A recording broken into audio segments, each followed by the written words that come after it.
everybody, this is Jackie from ABC Creations bringing to you another review video. This time it's the Mighty Hoop review for the Redline 1501. Recently I've acquired this 11 by 13 Mighty Hoop, and it does come not assembled with its brackets, so I needed a Phillips head screwdriver, the brackets that come with it, as well as 6 of the Phillips head screws and 6 of the washers to go with as well. For the brackets, they do show that the upper right-hand side, I have the notch. This is what position it needs to be in for the Redline.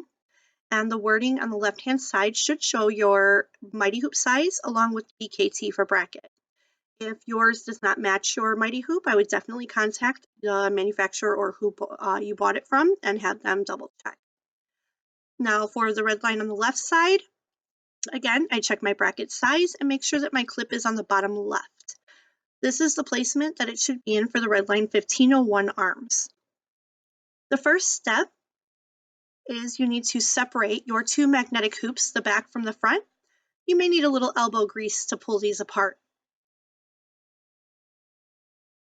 You're going to want to set the back piece aside. Make sure you do so away from other electronic components, as it may wipe the hard drives or memories on those devices.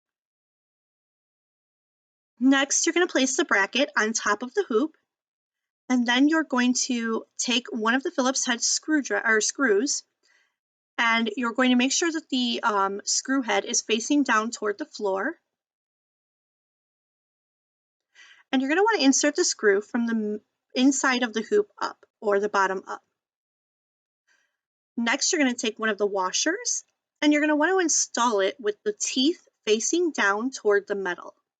The reason for this is that the teeth will end up grabbing onto the metal, creating a more secure lock of the bracket to the hoop. And you're going to want to repeat this for the other 2 screws on this side.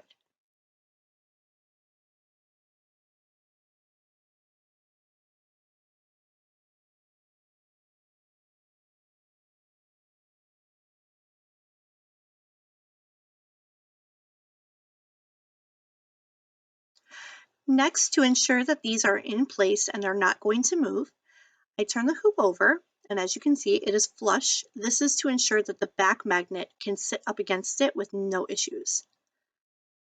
I take the Phillips head screwdriver, and with my finger, I hold the washer side so that I can feel when this washer starts to turn. I hand tighten the screw down until I start to feel that washer either turn or it can't move anymore.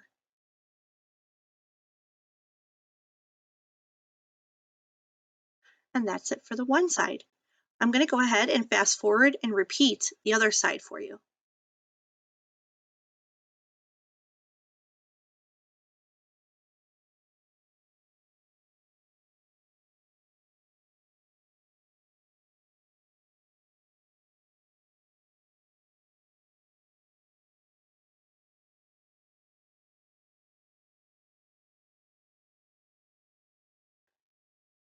Okay, so once you have these all tightened down, next step is to go ahead and get your project hooped.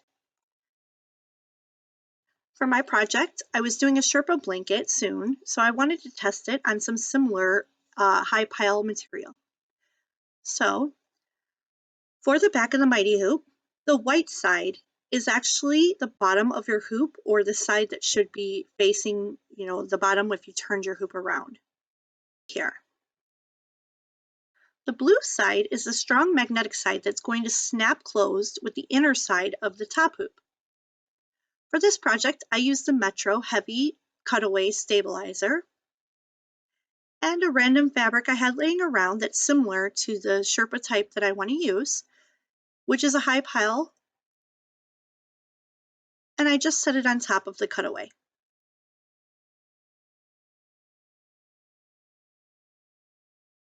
Next, I want to make sure that my top hoop is facing correctly for the arms, which means that the 11 by 13 size is facing up and away from me.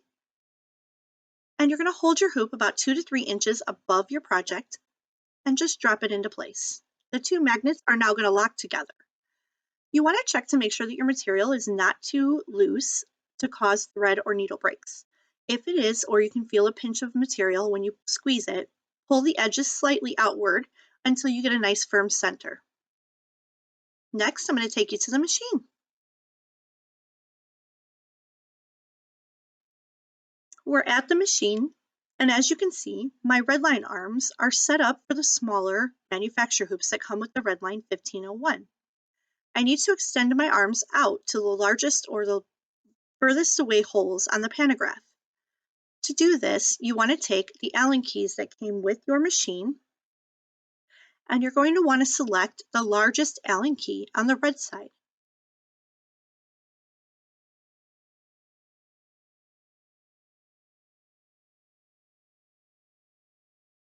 This will be the Allen key that you are going to use to loosen the arms on the embroidery machine and move them to the outermost holes of the pantograph.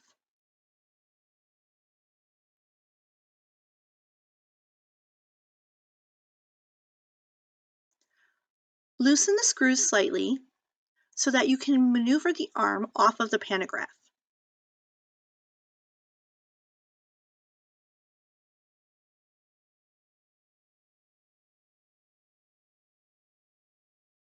Move your arm to the outermost two holes and lightly tighten your arms down. Don't tighten them all the way just yet.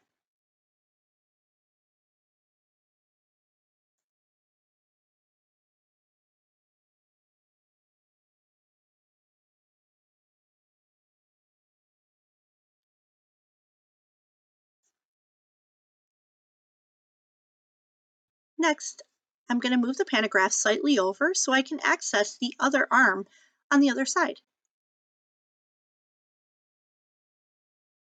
Once the arm is accessible, go ahead and repeat for the other side.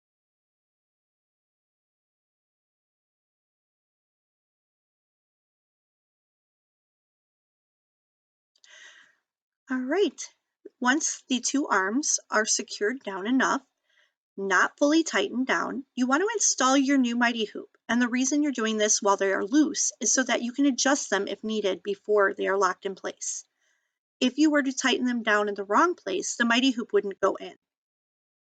Once I've locked my arms in and I know that they're good, I can finish tightening down my arms.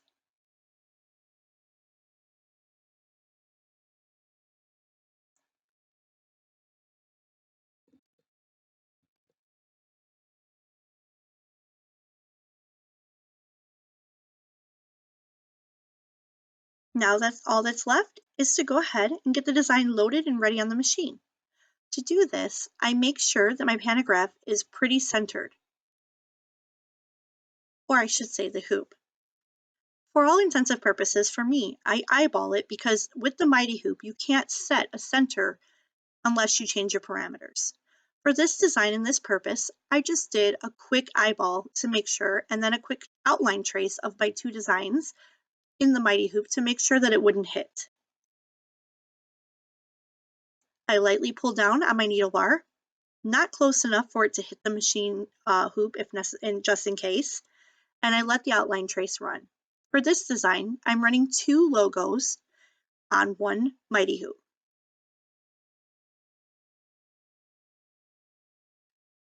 I'm clearly well within the frame limits.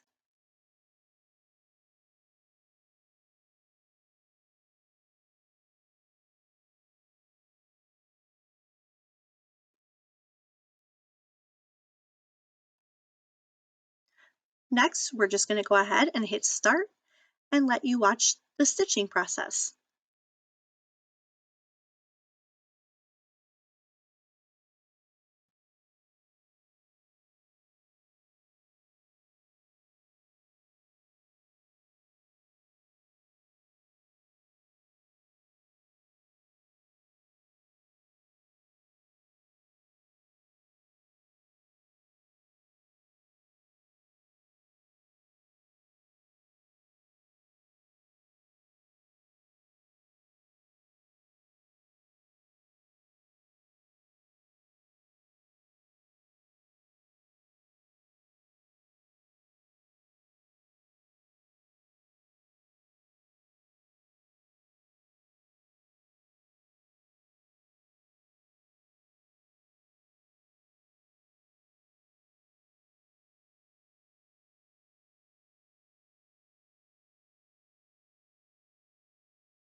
So guys, as we're coming to an end of the video, fast forwarding through all of the stitching, I'd like to give my official review on the Redline Mighty Hoops. I do think that they are a valuable buy. Just from doing this one project alone, I've seen that the material hasn't shifted. It kept everything right where it should. I did not even use a water-soluble topper, and as you can see, the design, it looks amazing. I can only imagine what these are going to do with a little bit thicker projects. I can't wait to do more. If for any reason you want to see something specific that I haven't done yet with these, or you would like to see done, drop me a comment below, hit that like button and subscribe, and I will be sure to get more videos out to you. I hope you enjoyed this Redline Mighty Hoop review, and thanks so much for watching.